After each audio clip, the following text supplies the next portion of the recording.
안녕하십니까 시청자 여러분, 박정호입니다. 자, 오늘은 또 저희가 특별한 코너 순서를 마련했습니다.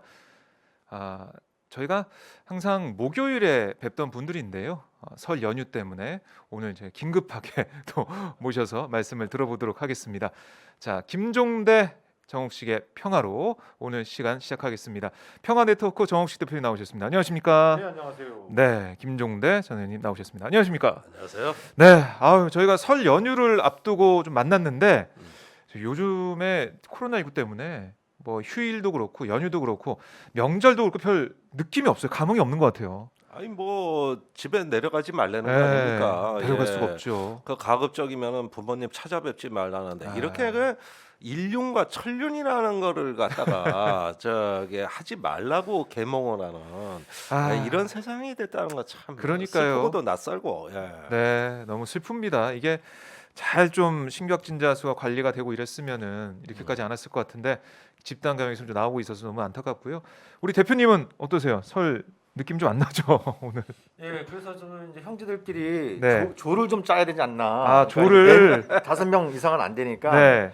어머니 아버님께라도 새해 인사는 드려야 될 것 같아서 음. 조를 짜보자. 네.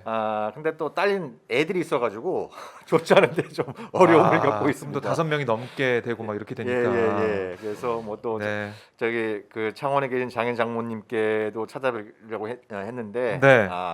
우리는 또 그 바른생활 가족들 아니냐. 그래서 아. 나라의 지침을 충실히 따르자. 네.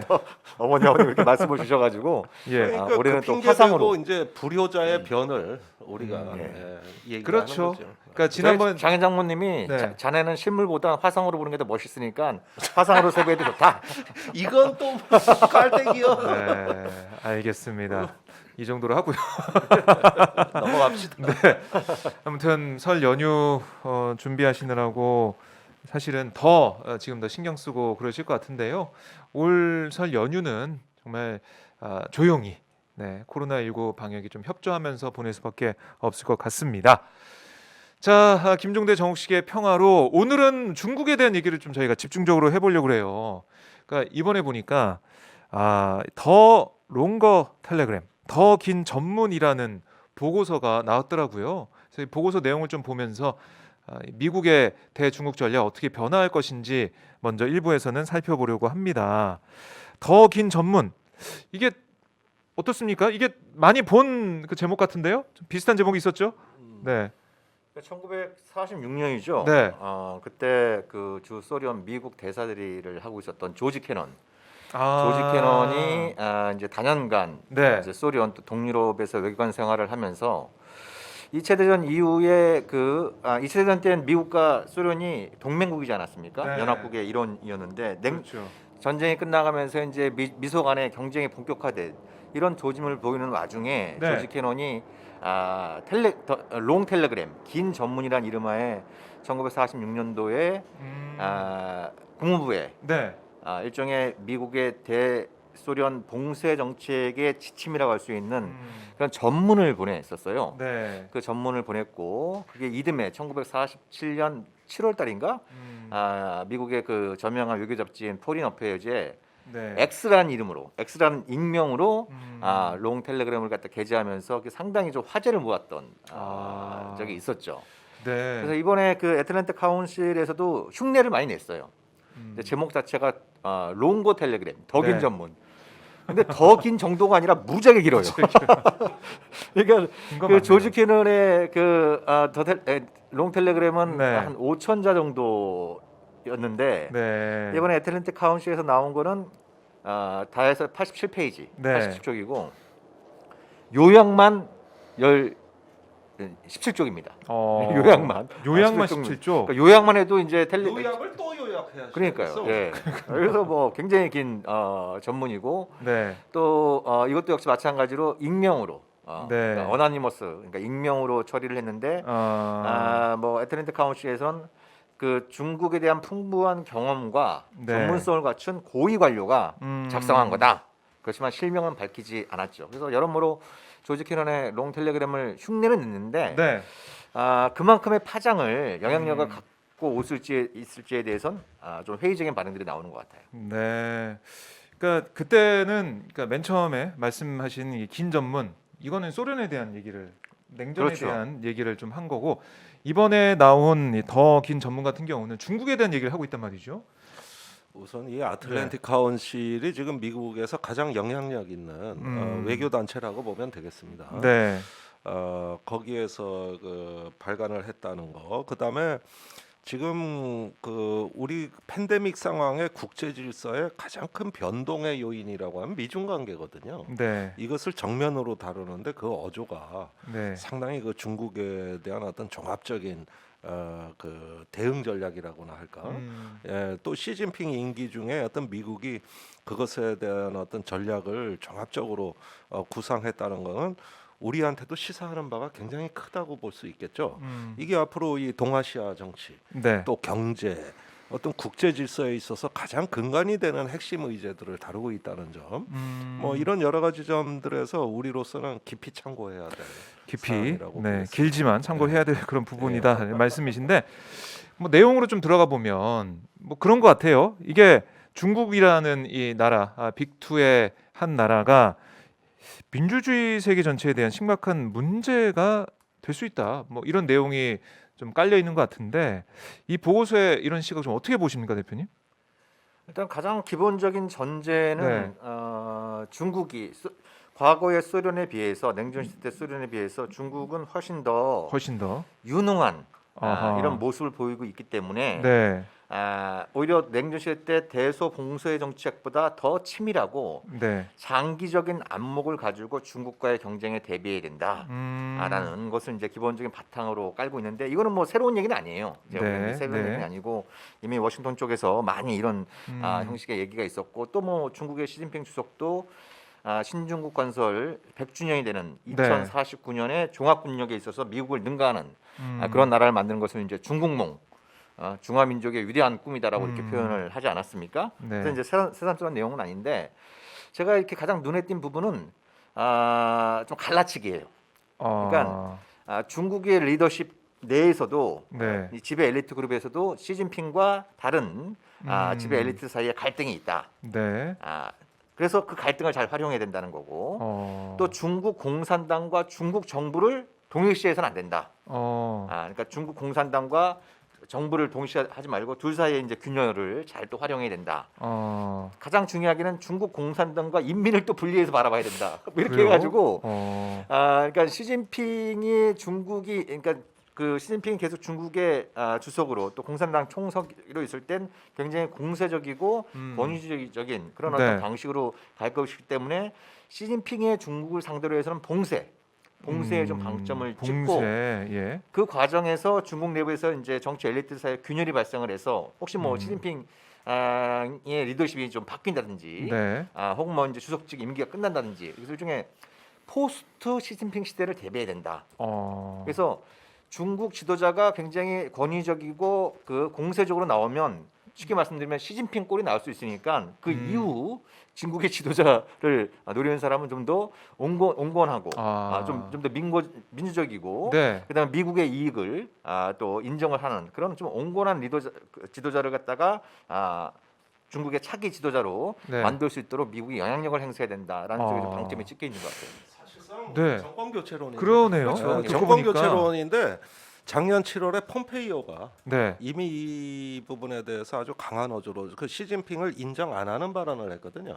그 프레지던트라는 그 용어를 빼버렸지 않습니까? 그 네. 주석이라고 네. 그렇게 하면서 근데 이 시진핑은 위험한 지도자, 모험주의로 나간다고 보고 사실상 정권 교체론을 얘기한 거라고 보여지네요.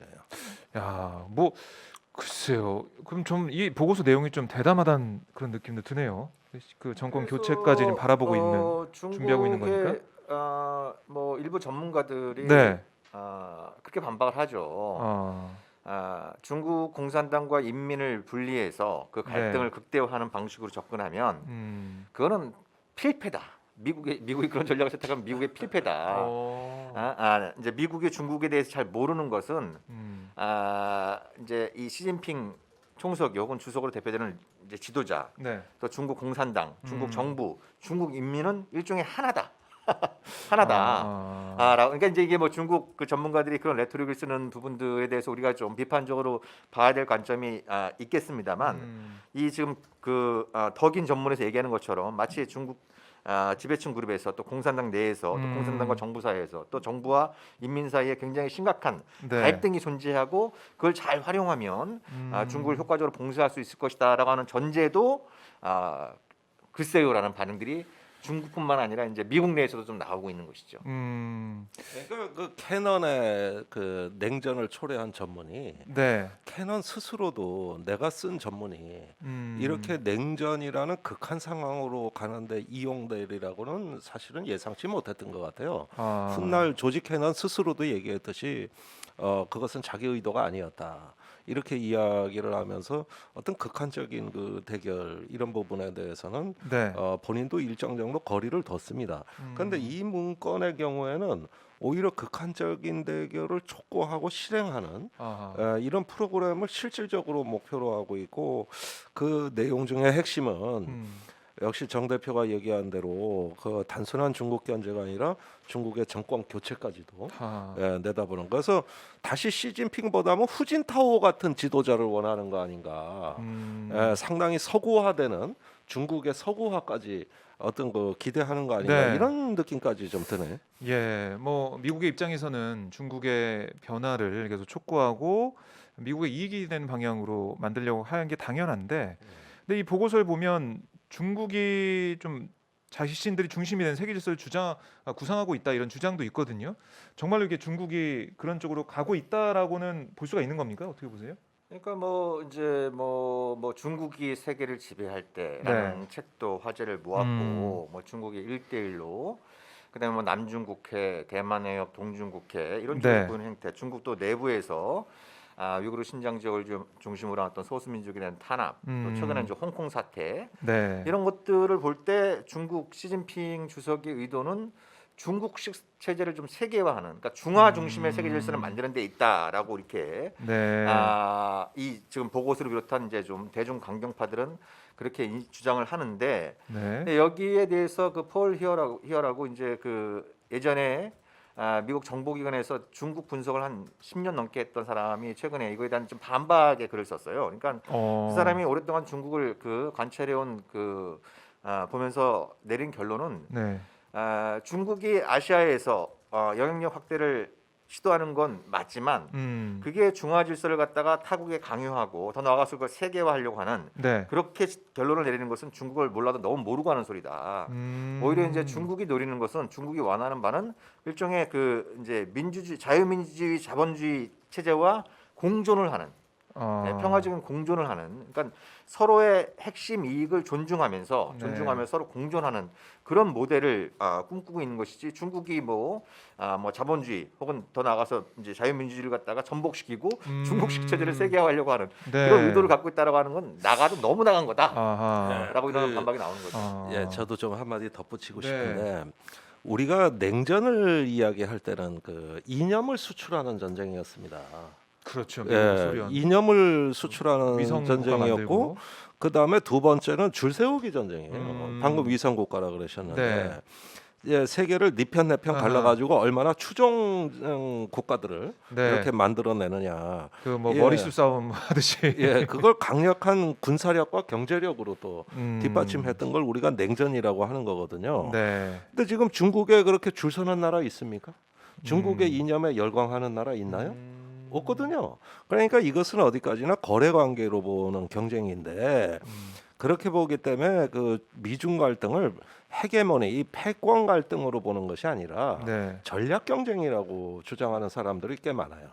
이거는 단순히 그 각자의 국가 이익을 갖다 확장하기 위한 어떤 그 책략의 전쟁, 하나의 어떤 전략 경쟁이지 이건 패권 경쟁이 아니다. 패권 경쟁이라고 할 때는 자기의 어떤 추종 세력을 만들고 진영을 구축해서 또 그걸 이념을 수출하고 이런 수준까지 가야 되는데 그런 정도의 갈등으로는 아무리 봐도 봐도 아니거든. 네. 그리고 경제적인 상호 의존 관계도 있고 얽혀 있기 때문에 이걸 분리시킬 수가 없거든요. 뭐 미국은 디커플링이라고 분리하겠다고 지금 그러지만 뭐 중국을 어떻게 경제적으로도 맺힐 예. 수가 없지 않습니까? 그래서 이 미국도? 부분의 대결의 어떤 갈등적 요인을 굉장히 과장하고 확대해서 그 측면을 갖고 냉전과 유사한 측면을 이렇게 증폭시켜 버리는 이런 식의 묘사. 네. 그건 이제 그걸 패권 경쟁이라고 주장하는 사람들의 이야기인데 중국이 과연 그런 식의 지금 그 정책이냐? 물론 일부 모험주의적인 요소도 가끔 보이긴 합니다. 네. 뭐 홍콩이라든가 뭐 또는 남진아해에서 일부 저기 조금 어떤 모험주의적인 요인이 좀 생기기는 하지만은 그것이 냉전식의 네. 어떤 그 팽창주의로 봐야 되느냐 이런 점에서는 좀 석연치가 않은 거예요. 그러면 이런 보고서의 내용 저희가 들어봤고 중국에 대한 여러 가지 뭐 세계화를 시키려는 그런 염려를 하고 있는 것 같고 하지만 반박하는 얘기도 많이 나오고 있는데 어떻습니까? 그럼 미국이 어떤 전략을 좀 채택을 해서 이 보고서의 내용대로 이 제안을 좀 받아들이면서 갈지 아니면은 중국과의 여러 가지 뭐 협력이나 같이 할 수 있는 것들을 찾아내서 좀 트럼프 시대와는 좀 다른 모습 함께 협력하는 모습을 좀 보여주면서 갈지 어떻게 좀 예상해 볼 수가 있을까요? 보고서에 나도 좀 네. 정 대표한테 여러 가지 좀 설명을 요청하고 싶은데 네. 그럼에도 불구하고 이 보고서가 음. 모처럼 중국에 대한 어떤 다각도로 종합적인 분석을 했다는 점은 평가를 해줘야 될 것 같아요. 네, 이제 그 사실 그 지금 중국의 어떤 국가 목표라는 거는 여태까지 미국이 일찍이 겪어보지 못했던 가장 야심적인 어떤 그 수준에 도달하고 있는 건 사실이라 이거예요. 우선 2027년까지 이것도 목표 연도를 땡겨가지고 시진핑은 동아시아에서 미국을 거부할 수 있는 군사력 현대화를 완료하겠다. 네. 이렇게 얘기하고 있고 그다음에 미국의 경제력을 따라잡는 속도가 예상보다 더 빨라졌습니다. 그 지금 대개 미국이 어떤 한 도전하는 국가를 견제하는 시점이 언제냐면은 GDP의 70%에 육박했을 때. 그러니까 미국 GDP의 70%에 육박하는 커진 나라가 되면 그때부터는 여지없이 조져버린다고. 네. 저 일본이 그랬고 독일이 그랬어요. 그래가지고 저 가라앉혔는데 지금 저기 코로나 팬데믹 이후에 중국의 경제는 성장하고 있고 미국의 경제는 붕괴하고 있단 말입니다. 그러면은 이 저 시너지 효과가 더 커져가지고 지금 미국이 그 코로나 전후로 그 지출하는 재정 지출이 4조 달러가 넘고 실업자가 6천만 명을 넘어섰고요. 네. 새로 발생한 실업자만 얘기하는 겁니다. 네. 6천만 명이 넘어섰고 경제가 회복돼도 코로나 이전으로 회복되는데 앞머리 짧아도 5년을 봐요. 그러니까 이런 상황인데 그 사이에 미국의 무역액이 15%가 줄었습니다. 그런데 이 사이에 중국은 어떻게 되느냐? 작년 3, 4분기부터 플러스 성장으로 바뀌고 세계 무역액에서 차지하는 비중이 더 높아져서 그게 한 15%에 육박을 하고 네. 거기에다가 저기 그 대체적인 어떤 그 사회적 안정을 도모하면서 애국주의 또 민족주의 이렇게 어떤 그 열기가 굉장히 그 솟구쳐 오르는 건 미국하고 달라도 너무 다른 거거든요. 이렇게 되면 70%를 넘어서서 2030년 정도 되면은 미국하고 같아진다는 얘기인데 이거 미국이 감당할 수 없는 스트레스가 되거든요. 그러니까 미국 입장에서는 중국의 모든 추세를 이제는 다 테이블 위로 올려가지고 얘들이 지금 어디까지 오는 거냐 이거 감당할 수 있는 스트레스냐 네. 이런 얘기가 자연스럽게 나온단 말이죠. 그런 면에서 이 보고서가 시사하는 바가 있지 않느냐 요게 제가 네. 알고 싶은 이 보고서 긴 85쪽짜리. 네. 네, 그러니까 중요한 부분을 말씀을 해주셨어요. 음. 그러니까 미국이 오랫동안 좀 기대했던 거는 이제 그 1970년대 이후로 미중 관계가 대탕트 시대로 접어들고 또 이제 중국이 본격적으로 개혁 개방에 나서고 그래서 이제 미국식 자유주의 그 질서에 중국이 이제 참여를 하면서 중국이 급성장을 하지 않았습니까? 네. 그럼 중국이 경제적으로 성장하면 중국이 좀 더 민주화되고 좀 인권을 존중하고 또 주변 국가들과 잘 어울리는 그런 온건한 강대국이 되지 않겠느냐, 좀 더 민주적인 강대국이 되지 않겠느냐 이런 생각들을 오랫동안 품어왔었는데 그게 이제 착각이었다. 그러니까 기본적인 전제는 이 지금 더 긴 전문도 그렇고 이제 네. 워싱턴에 많은 사람들이 얘기하는 건 과거 수십 년 동안의 미국의 대중 정책 전략은 실패했다. 오히려 이제 좀 이렇게 그 악의 호랑이를 정말 그 무서운 호랑이로 키운 셈이 됐다라는 음. 것을 이제 기본적인 전제로 깔고 얘기를 하고 있는데, 근데 이번 이제 팬데믹을 거치면서 뭐 미국에서 이제 정권 교체가 일어나서 이제 좀 더 네. 바이든 행정부가 어떤 또 이제 실력을 발휘할지는 두고 봐야겠지만, 일찍부터 미중 간의 이제 전략 경쟁을 얘기하면서 미국의 많은 정치학자들이 얘기한 게 뭐였냐면, 미국의 최대 위협은 중국이 아니다. 미국이 직면한 최대 위협은 미국 정치다. 아. 예. 미국 정치가 더 이상 문제를 해결할 수 있는 능력은 보이지 못하고 오히려 문제를 악화시키는 그런 모습들을 보여왔기 때문에 미국이 민주주의에 기반을 둔 미국의 이제 정치적 유능함을 회복하지 못하면 중국과의 경쟁에서 계속 따라잡히게 되고 결국 추월하게 될 것이다. 라는 얘기들은 저기 트럼프 행정부 이전부터도 많이 나왔던 얘기예요. 많이 나왔던. 지금 바이든 행정부의 외교 정책의 슬로건이 그거잖아요. 네. 외교 정책은 미국 국내에서 시작된다. 음. 사실 이 얘기 2000년대 중반부터 나왔던 얘기예요. 그러니까 미국의 내부 문제가 계속 골마 터지고 있는 그런 상황들을 해결하지 못하면 중국과의 전략 경쟁에서도 이제 불리한 위치에 놓일 수밖에 없다는 얘기들은 과거부터 많이 있었는데, 네. 그게 트럼프를 거치면서 더 심각해지고 있고, 심각해졌고. 지금 바이든 행정부가 얼마나 회복할지는 두고 봐야겠습니다만, 구조적으로 미국 또 지금 전반적으로 보면 전 세계에 걸쳐서 민주주의가 후퇴하고 있잖아요. 네. 민주주의로 그 전환했던 국가들이 다시 권위주의로 되돌아가는 국가들이 늘어나고 있어요. 중국이 중국식 체제를 수출해서가 아니고 네.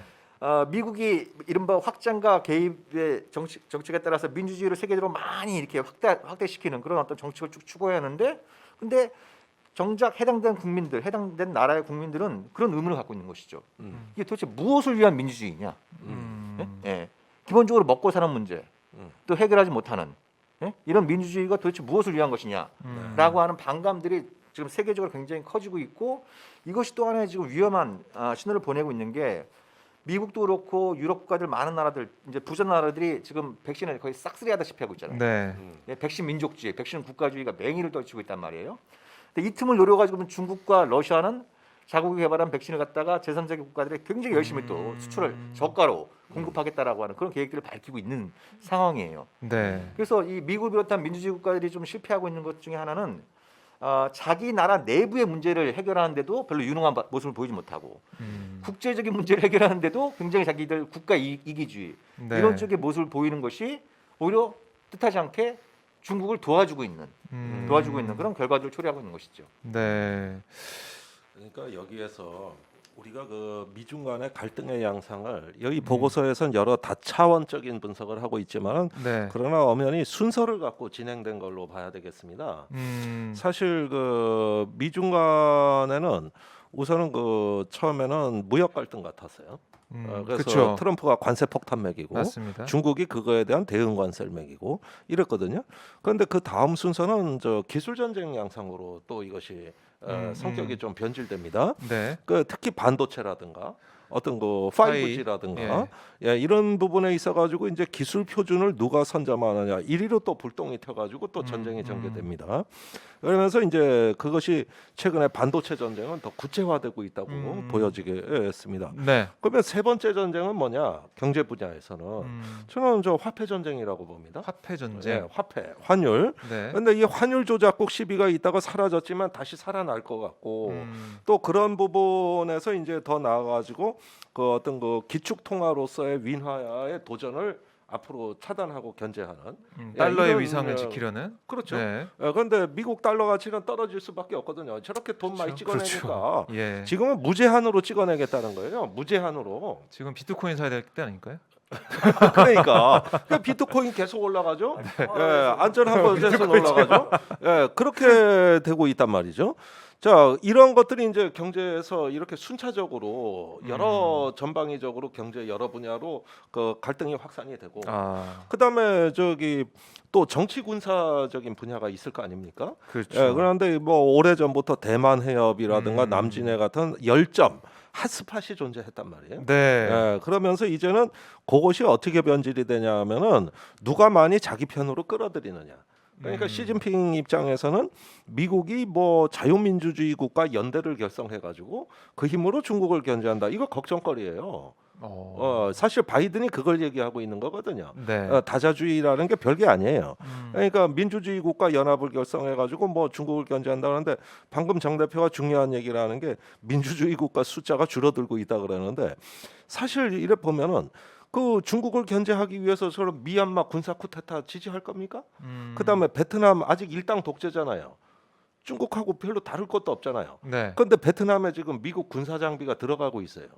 그러니까 뭐가 민주적인 연합이냐 이렇게 보면은 이 아시아 동아시아에서 민주주의 수준이 다 달라요. 네. 그리고 우리는 일본의 민주주의가 아니라고 봐요. 뭐 70년간 일당 독재한 나라가 저게 뭐 민주주의라고 하는데 우리는 아래로부터 한 나라이기 때문에 일본이 뭐 깔짝깔짝하면은 저건 또 군국주의의 어떤 그 유전자가 내장돼 있는 민주주의라고 본다고. 그러니까 이런 식으로 동아시아는 무슨 어떤 그 일반적인 자유주의 시각에서 민주국가 대 권위주의 국가 네. 또는 뭐 자본주의 국가 대 사회주의 국가 이런 식의 구별 없이 뒤엉켜 가지고 약간의 차이로도 갈등을 하는 이런 식의 어떤 그 거대한 그 불확실한 공간 내지는 무슨 뭐 어떤 그 저기 여러 가지 그 저기 문화적 차이를 극복하기 어려운 공간으로 지금 설정이 돼 있습니다. 네. 이런 상황에서 동아시아를 양분할 수 있는 어떤 민주주의 연합이라는 게 이게 가능한 시나리오냐 그런 점에서 최근에 그 바이든이 얘기하는 쿼드 정상회의, 이 민주국가 뭐 연합회의에 뭐 앞으로 그 저기 뉴질랜드라든가 베트남이라든가 한국을 포함시키겠다는 거 아닙니까? 네. 예. 그러니까 이런 것들이 중국 견제라는 어떤 그 목적을 깔고서 그런 배경을 깔고서 이렇게 되면은 그런 식의 민주주의 연합이 돼가지고 중국을 견제하면 중국으로서도 대단히 우려스러운 일이면은 틀림없지만 이게 동아시아의 민주주의 연합이라는 게 이게 가능한 얘기냐? 이렇게 해서 자꾸 숫자를 늘려나가는 이런 집단 안보 구상이라는 게 너무 무모해 보이지 않느냐는 거예요. 그 보면은 예를 들면 이제 트럼프 때의 대중 정책 전략은 트럼프는 본인이 세계에서 제일 잘난 사람이잖아요. 세상에 네, 제일 잘난 네. 사람이니까 야 나 혼자 시진핑 상대할 수 있어. 뭐 동맹이고 뭐고 필요 없다. 나 혼자 할 수 있어. 뭐 이런 생각을 갖고 밀어붙여 부분이 있었고 바이든은 정반대죠. 미국은 동맹과 함께 할 때 가장 강하다. 그죠? 동맹과 할 때 그렇죠. 가장 강하다. 네. 이런 생각을 가지고 지금 김종대 교수께서 말씀하신 뭐 쿼드 일종의 이제 뭐 동아시아 안보 회의체죠. 네. 여기를 확대하고 뭐 정상회의를 한다 이런 얘기도 좀 나오고 있고. 그다음에 기존의 G7 안에다가 한국, 호주, 인도까지 포함한 G10으로 넓혀서 민주주의 동맹회의 네. 뭐 이런 것들을 하겠다. 뭐 영국에서 그런 회의를 뭐 하겠다. 이런 얘기들이 나오잖아요. 예. 그러니까 한편으로는 이제 경제 분야도 있지만 근데 경제 쪽은 좀 쉽지 않은 부분이 뭐냐면 중국의 어떤 이제 중국 경제가 국제적으로 굉장히 많이 통합되어 있잖아요. 네. 예, 많이 통합되어 있는 상황인데 이게 이제 좀 양면성이 있어요. 하나는 미국이 얘기하는 디커플링, 첨단 기술을 중심으로 한 일종의 디커플링을 하면 중국 경제에 타격을 가할 수 있다. 왜냐하면 중국 경제가 국제적으로 많이 통합되어 있으니까 네. 그런 부분인데 그건 이제 동전의 한 면만 보고 있는 것이죠. 중국 경제가 국제적으로 많이 통합되어 있다고 하는 건 취약성도 있지만 동시에 뭐가 있겠어요? 영향력도 가지는 거예요. 네. 네, 영향력도 갖게 되겠죠.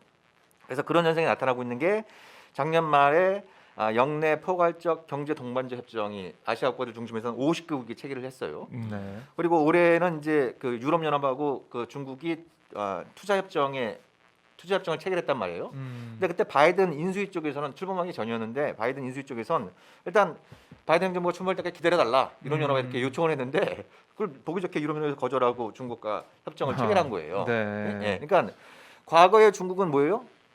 세계 경제에서 일종의 세계 공장으로 불렸어요. 그렇죠. 그죠? 세계 공장으로 불렸잖아요. 네. 근데 지금 중국은 또 앞으로 중국은 뭐냐면 세계 시장이 되는 거예요. 중국 자체가 어마어마한 거대한 시장이고 네. 중국의 전반적으로 인민들의 그 경제 수준이 높아지면서 구매력이 굉장히 높아지고 있잖아요. 네. 그렇죠? 그러니까 중국이 세계 시장이 되고 있고 거의 모든 나라가 과거에도 그랬지만 코로나 사태를 거치면서 제일 중요한 게 뭐겠어요? 경제예요. 경제란 말이에요. 그러니까 중국과 등지고 있으면 이게 그렇다고 미국이 뭐 그런 동맹국들이나 우방국들 경제적으로 우대를 해주냐? 그것도 네. 아니에요. 얼마 전에 바이든이 발표한 게 뭐예요? 바이 아메리카예요.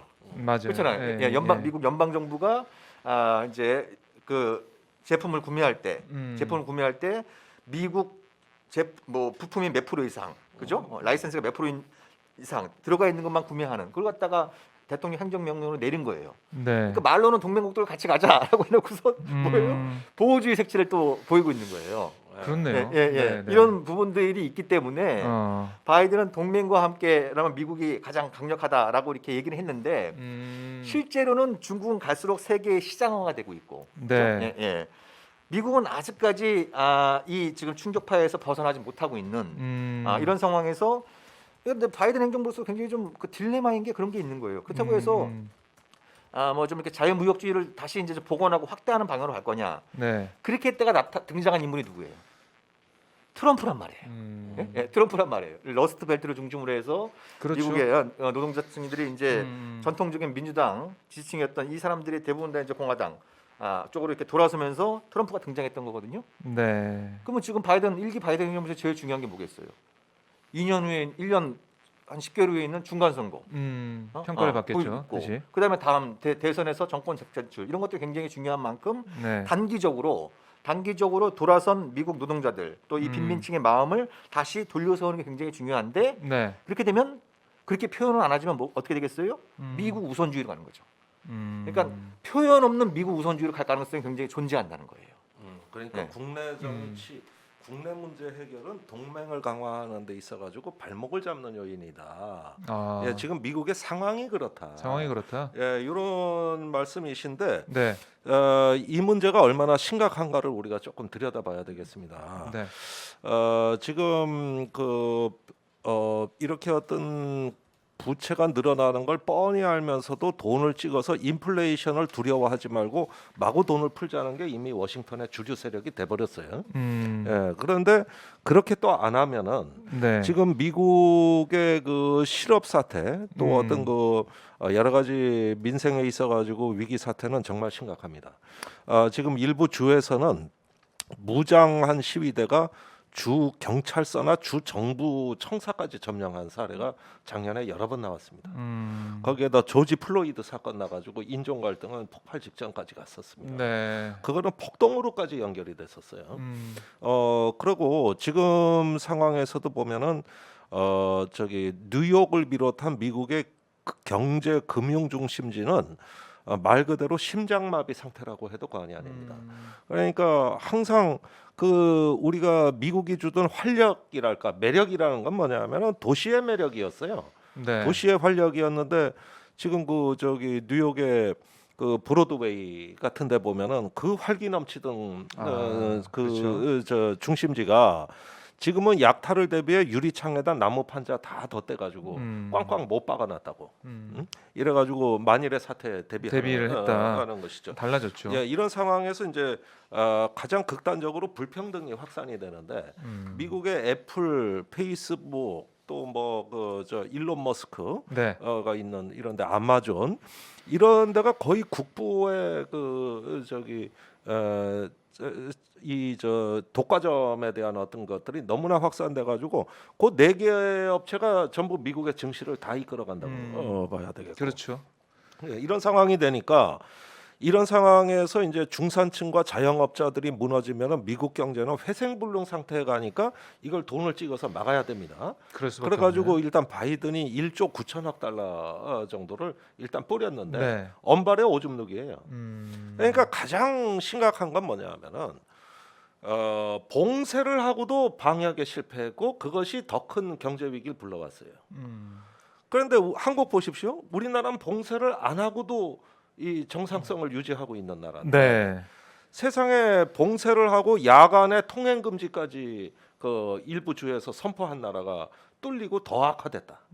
그러면서 그것이 그대로 민생을 가는데 이것이 단순한 경제 위기가 아니라 그 사회 심리, 이 개인 건강의 위협으로 또 이것이 확산이 되는데 그게 바로 우울증, 불안감, 트라우마입니다. 그러면서 이제 그 고립으로 인한 그래서 미국 역사상 처음으로 평균 수명이 줄어들고 있어요. 그걸 이제 절망의 죽음이라고 데스 오브 디스페어. 그러니까 네. 그 이제는 고립된 개인이 어떤 그 미래의 희망을 느낄 수 없는 절박한 처지에서 극단적인 선택을 하는 숫자.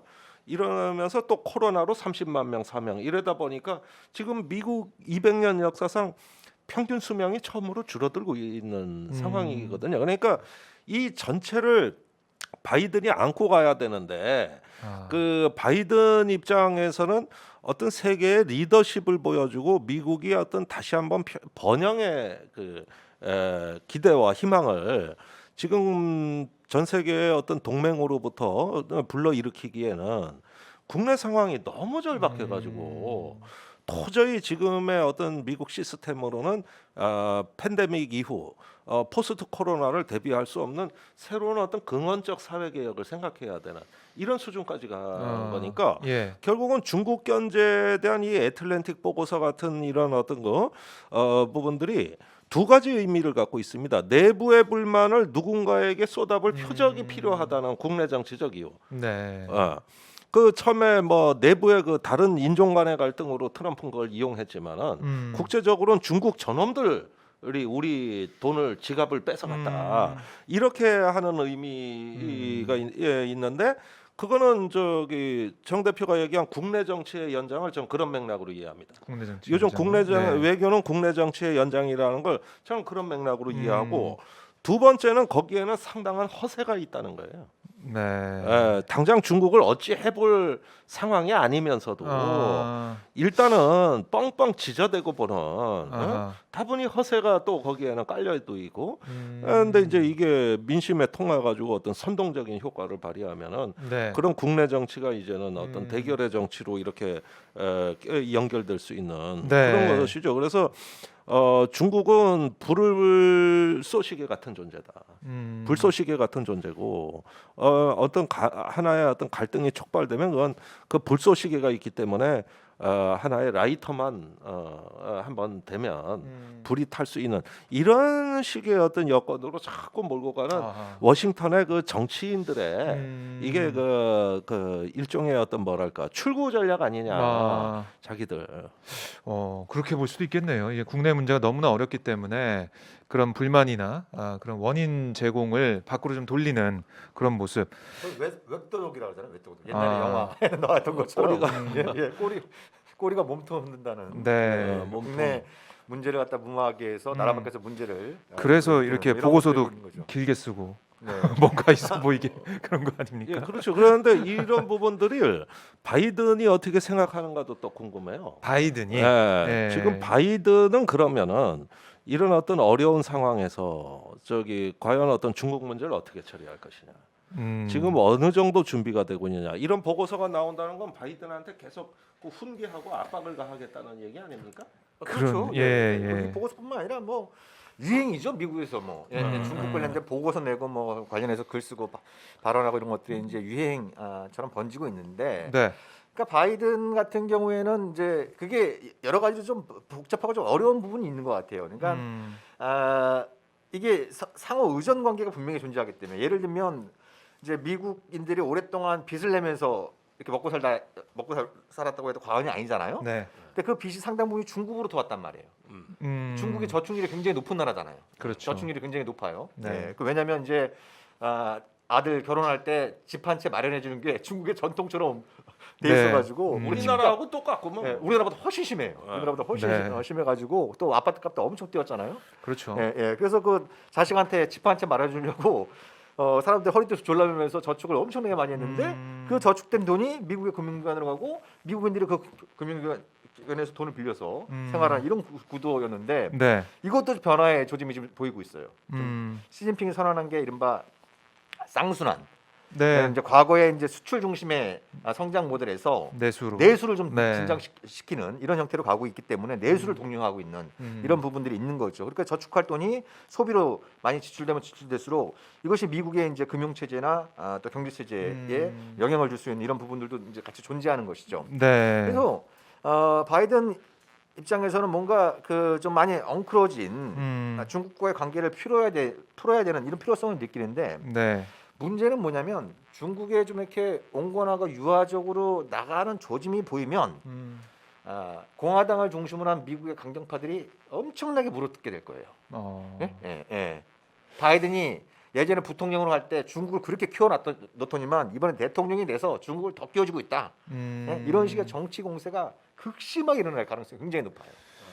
예. 그러니까 바이든으로선 미국 여론, 특히 공화당 또 이렇게 보면은 이제 이런 싱크탱크라든지 이제 주요 언론 이런 네. 쪽에 이렇게 보면은 뭐 주요 후원 소스가 미국의 이제 군수 산업체들이 많단 말이에요. 군수 산업체들이 많고 이런 부분들이 이렇게 얽혀 있어가지고 바이든이 뭐 내심 좀 중국과 뭐 경쟁할 부분은 경쟁하더라도 좀 더 이렇게 협력의 방점을 찍고 싶어 하더라도 여론이 쉽게 특히 이제 공화당이 그걸 갖다가 이제 엄청나게 물어뜯고 있기 때문에 그게 쉽지 않은 부분이 이제 존재하는 것이죠. 네. 근데 그 우리가 북한하고 좀 친해지려고 그래 보수 야당이 물어뜯고 네네. 그래서 색깔론으로 선거 때 북풍 불고 이런 모양의 미국 정치에 나왔다 이 얘기야. 내가 보기에. 그러니까 이제 소련이 급성장 2차 대전 직후에 소련이 급성장할 때 그때도 미국에서 그런 공포 적색 공포가 존재했었죠.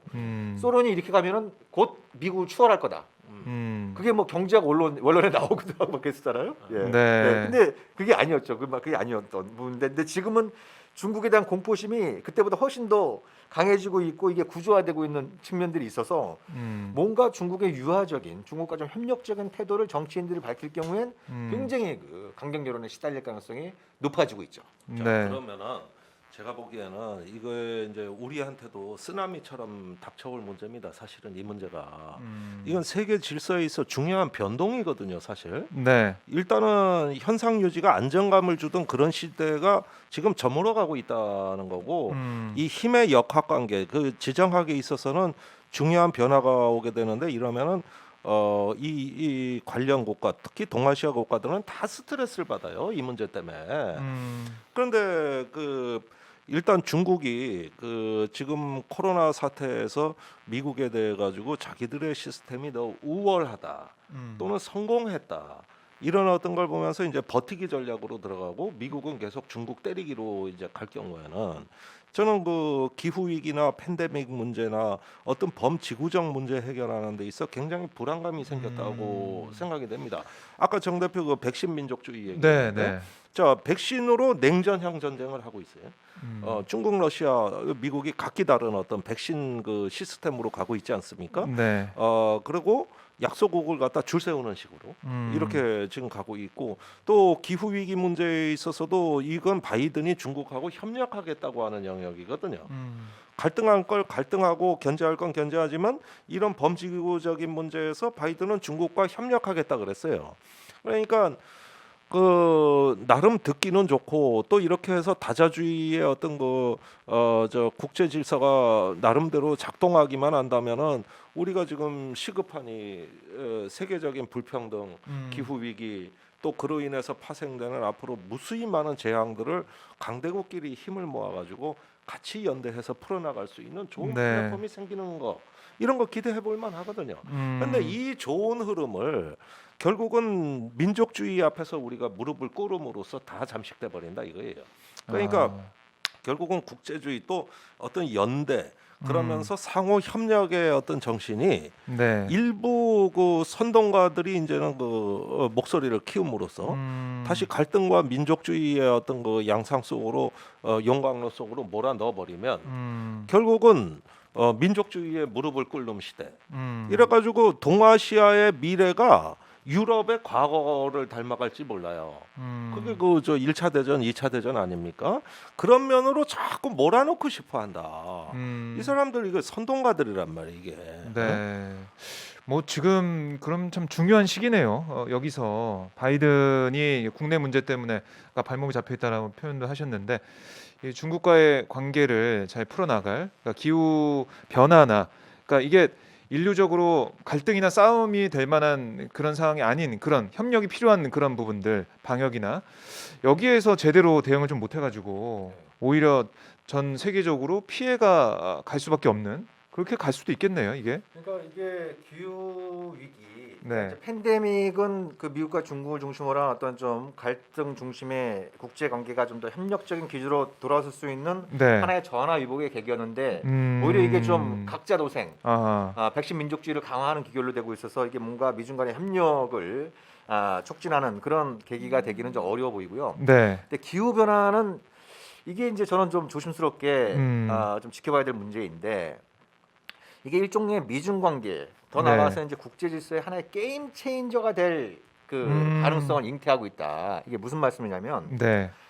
그러니까 2009년도에 버락 오바마 대통령이 취임하고 그 직후에 중국에 대한 정책을 발표하면서 미국은 중국을 봉쇄하지 않겠다라고 공개적으로 선언을 했어요. 예. 그리고 그 취임 초기에는 뭐 중국의 인권 문제나 이런 부분들에 대한 거의 그러니까 중국을 자극하는 발언을 거의 하지 않았어요. 네. 왜? 지금 그 당장 당시에 미국발 금융위기도 있었지만 또 하나 중요하게 제기되는 문제가 바로 기후 변화, 기후 위기의 문제였던 거예요. 네. 그래서 그때는 이제 미국과 중국이 서로 엎치락뒤치락하는 탄소 배출 최대 국가들이었잖아요. 그렇죠. 예, 예. 네. 그래서 오바마 행정부는 중국과 좀 이렇게 협력적인 관계를 중시하면서 가장 중시했던 게 기후 변화에 대한 공동 대처였어요. 네. 공동 대처였는데 그때 중국의 주석은 후진타오였죠. 예. 그러니까 중국 후진타오 정권은 어떤 반응이었냐면 그런 거였죠. 야, 미국 너희들은 지금까지 배출할 거 다 배출하면서 다 해놓고 네. 개발도상국인 이제 이게 하려고 중요한 하니까, 거예요. 개발도상국인 중국이 이제 경제적으로 성장하려고 하니까 그걸 억누르기 위해서 지금 탄소 배출 문제를 제기하는 거 아니냐. 네. 그러면서 좀 비협조적인 태도를 보였어요. 아하. 그것이 바로 미국과 중국이 협력 관계에서 경쟁 관계로 돌아서게 되는 아주 중요한 계기였다라고 당시 오바마 행정부 고위 관료들은 밝히는 거예요. 우리는 좀 중국하고 잘 되는 거 싶었는데 이게 중국이 인류 공동의 문제인 기후 이 변화 문제에 관련해서 너무 소극적이다. 자기들이 개발도상국이라는 이름하에 너무나 소극적이다. 그래서 이제 이게 좀 사실상의 봉쇄 정책이라고 얘기할 수 있는 아시아 재균형 전략의 그런 맥락에서 나온 부분이 있어요. 네. 근데 지금은 좀 다른 부분이 있어요. 어떻게 달라졌습니까? 일단 중국이 자기들의 개발도상국이라는 얘기를 잘 안 해요.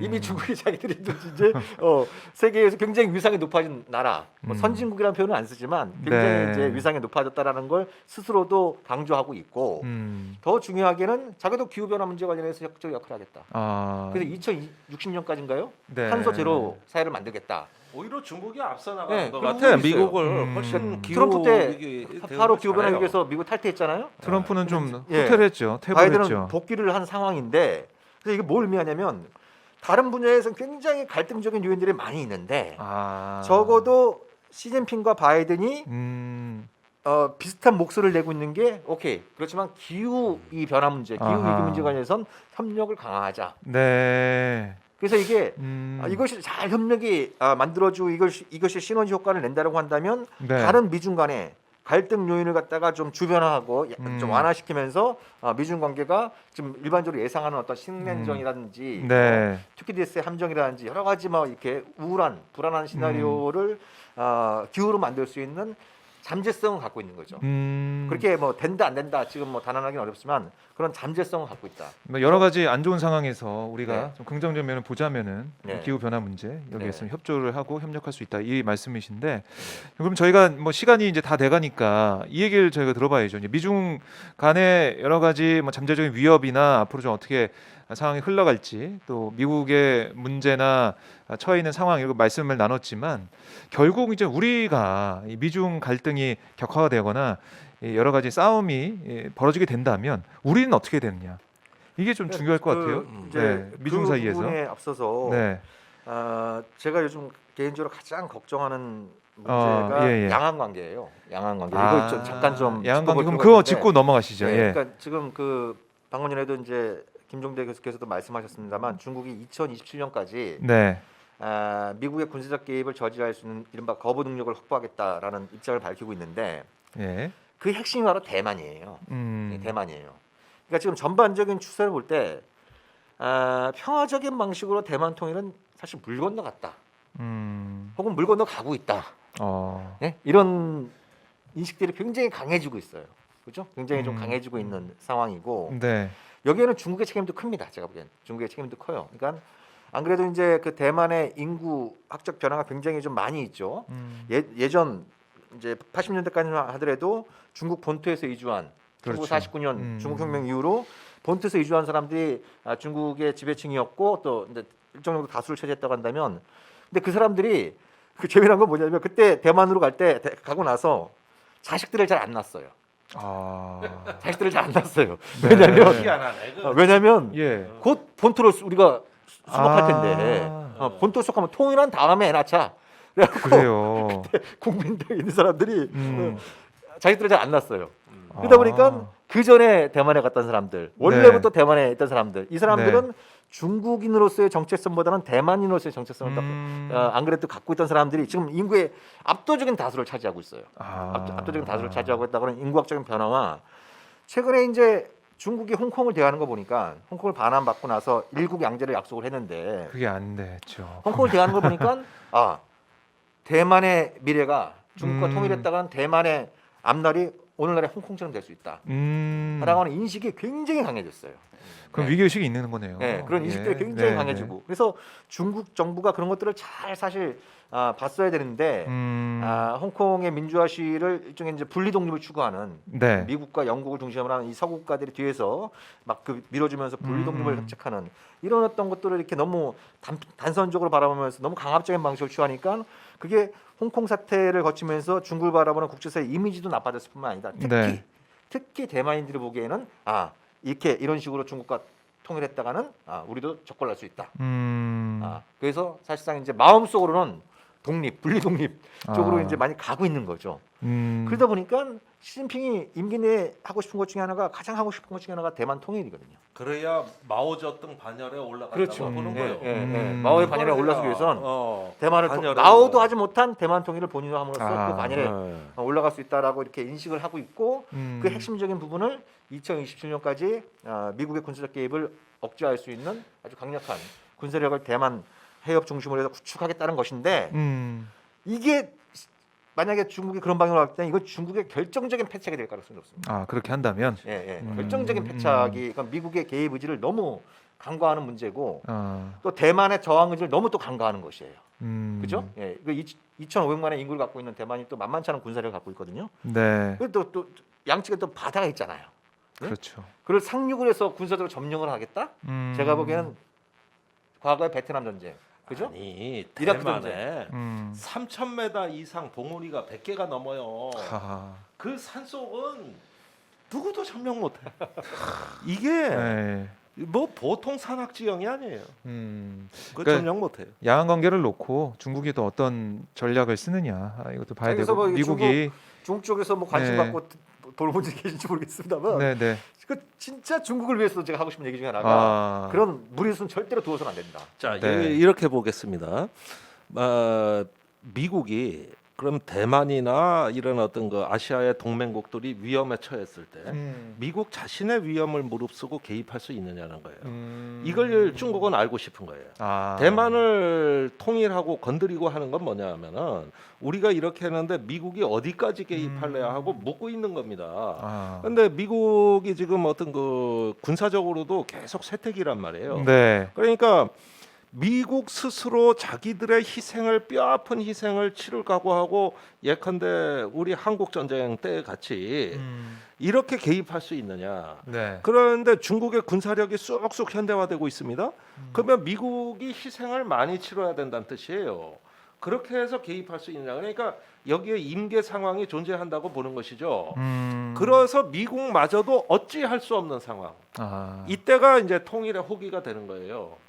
그런데 이 부분이 그렇게 지금 당장 오리라고 믿는 것이 아니라 중국이 이걸 이제 거부 전략이라 그래가지고 이 지역에서 미국의 힘을 거부할 수 있는 어떤 그 현대화된 능력을 갖출 때까지는 계속 일단은 군사력 증강에 어떤 기술 혁신에 투입을 하는 겁니다. 그렇게 되면은 나중에 가면은 대만 통일을 어느 순간에 할지 안 할지 모르겠습니다만은 이제 미국의 눈치를 보지 않고도 이 어떤 그 자기 중화 정치를 할 수 있는 거고 시진핑은 뭐 시진핑뿐만이 아니에요. 모든 중국의 엘리트들은 대만 통일이 수건이거든. 그렇죠. 이게 수건인데 그 대업을 이룸으로써 이제 마오쩌둥이 하지 못했던 네. 그 통일의 완성이다. 이걸 하나의 이데올로기로 갖고 있는 거예요. 이데올로기로. 그 한국 전쟁 때 그 뼈 아팠던 게 그 중국의 50만 명을 그때 그 항미 원조군으로 투입하는 바람에 대만 통일할 기회를 놓쳤다는 거 아니에요. 그렇죠. 그게 제일 뼈 아프다는 거예요. 여기서 그렇죠. 맞아요. 한반도에서 많이 죽은 게 뼈 아픈 게 아니고 그게 뼈 아프다는 거예요. 그렇다면은 이제 하나의 어떤 대업 위협으로 본다. 이것이 이데올로기다. 그럼 우리가 잘 이해가 안 가잖아요. 지금 같이 살면 좋은데 네. 왜 그러냐 이런 것들이 중국이 현실 현상을 타파하는 수정주의 세력처럼 보여지는 측면입니다. 그러니까 이거는 지금의 문제가 아니라 저는 네. 2030년대나 40년대 핵심 의제가 될 거라고 봐요. 지금 그걸 다 준비해 나가고 있으니까.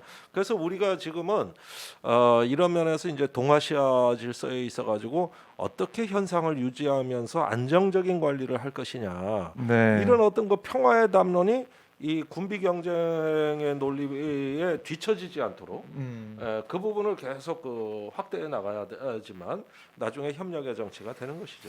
그러니까 지금 중요한 말씀을 하셨는데 네. 그런 거예요.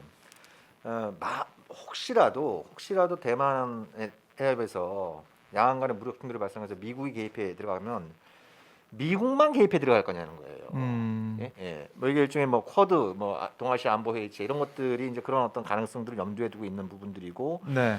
미일 동맹도 양안 사태 발생 시 이제 일본도 개입해 들어가는 이런 부분들에 대해서 이제 뭐 명시적으로 얘기를 하고 있지 않지만 그런 얘기들 계속 벌어지고 있어요. 우리도 마찬가지예요. 예? 그러니까 이제 한미 동맹 문제하고 직결되어 있는 부분이 네. 과거에 이제 제주해군 기지 건설할 때부터 그런 논란이 있었던 거죠. 예. 그리고 최근 보면은 뭐 미국의 정찰기인 U2 이런 게 오산 공군기지에 떠가지고 중국 그 군사훈련하는데 근처에 가서 막 정찰하고 이런 활동들이 좀 되고 있어요. 이것이 의미하는 바는 이게 미국, 중국, 대만 3자 사이의 문제로 끝나지 않을 가능성이 대단히 높다는 거예요.